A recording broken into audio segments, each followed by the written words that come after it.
Hello, I'm CJ Wellerman, and in this episode, we reveal why Israel must face trial for illegally harvesting human organs that are removed without consent from the bodies of Palestinians. But first, please remember to like and subscribe to our show. Now let's get into it. Palestinians are telling reporters that lining up for food and humanitarian aid in Gaza is like participating in a scene from the hit television series Squid Games, in which contestants play a deadly game called Green Light, Red Light, whereby contestants are shot and killed on the spot if they continue to move forward after a red light appears. One Palestinian mother described how aid distribution centres flash a green light to signal they're open and a red light to signal the opposite. As Israeli snipers shoot any starving or injured person who moves towards an aid distribution centre after a red light appears. There's a new category of victims in Gaza: aid seekers. People are being forced to travel to a handful of distribution sites that are backed by Israel and the US to get food. And they're coming under fire. Mainly, it appears, from the Israeli military.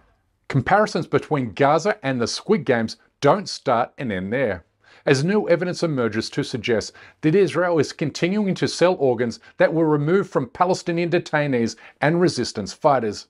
But if you think this is some crazy conspiracy that belongs only in the deepest corners of the internet, then it's only because the mainstream media totally ignored a recent report by the European Parliament, which identified Israel as one of the central countries in organ trafficking. And it comes at the same time that a major human rights organization says that Israel must face trial for doing exactly that.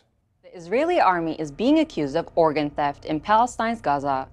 A report by the Euromed Human Rights Monitor expressed concern over allegations that the Israeli army confiscated dozens of dead bodies from Al-Shifa and the Indonesian hospital in northern Gaza, as well as from the safe corridor Israel had implemented and subsequently targeted.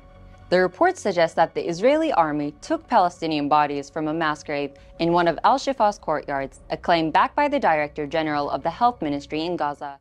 15 years ago, an Israeli pathologist came forward to confess he harvested organs from dead Palestinians without the consent of their families, saying he and his colleagues harvested skin, eyes, hearts, lungs, livers and kidneys from Palestinians and foreign workers without permission from relatives. These allegations were confirmed to be true by the Israeli military in 2009, although it is also claimed it had ceased this illegal practice a decade earlier, a claim that was flatly rejected by the European Parliament and human rights groups. It's worth repeating that Israel confessed to stealing organs from Palestinians who were killed by Israeli forces during the first Intifada of the late 1980s and the early 1990s, making Israel a criminal syndicate in the illicit organ trafficking trade. For the first time, Israel has admitted body parts from the dead were taken without permission from relatives. It happened in the 1990s at a forensic institute in Tel Aviv, and the body parts were said to be for transplants. Victims included Palestinians killed in conflict, as well as Israeli soldiers and civilians, and some foreign workers. In 2012, an Israeli man was arrested in jail in the United States for selling human organs for profit, whereby he paid $10,000 for kidneys that were illegally procured from impoverished and desperate Palestinians, which he then sold for as much as $160,000 in the United States, as reported by CNN in 2012. The other prosecutor in this case, Bassam Kandilov, says the victims were lured in by newspaper ads like this one published 2 years ago. The ads were placed in Arabic-speaking newspapers, targeting people like those who live in this very village in the north of Israel. Unemployment here is extremely high. The education level is low. The perfect place to find people desperate to sell just about anything, including their kidneys. He's taking us to Kafr Manda. This is the village where a teenager was talked into, duped really, into giving a kidney to somebody in the Ukraine.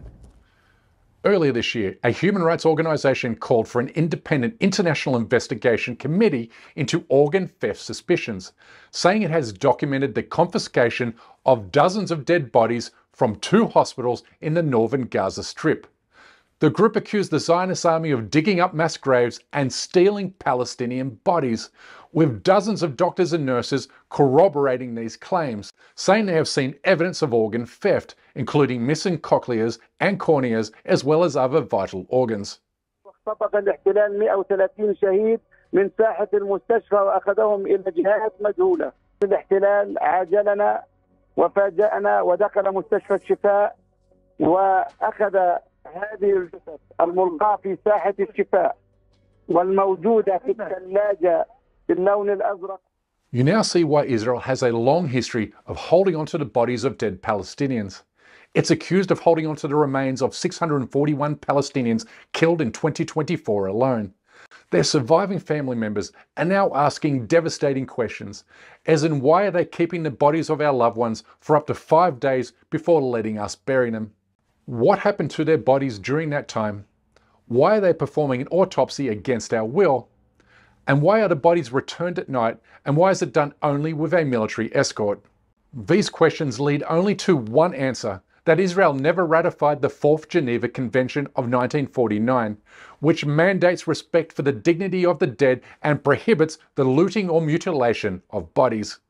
In October of 2009, Ghanem was killed by Israeli forces during a raid. When they received his remains, his body was subsequently taken by one answer, that Israel never ratified the Fourth Geneva Convention of 1949, which mandates respect for the dignity of the dead and prohibits the looting or mutilation of bodies. In October of 2009, Ghanem was killed by Israeli forces during a raid on the village. He was reportedly on his way home from a friend's house when he encountered the soldiers who shot him dead. His body was subsequently taken by Israeli authorities. Several days later, Ghanem's body was returned to his family. When they received his remains, they noticed unusual surgical incisions, particularly in the abdominal area. It was clear they illegally took his organs. His family's discovery of the surgical incisions was a grim reminder of the potential violations occurring in the conflict zone. Human rights groups use Ghanem's case to emphasize the urgent need for transparency and accountability.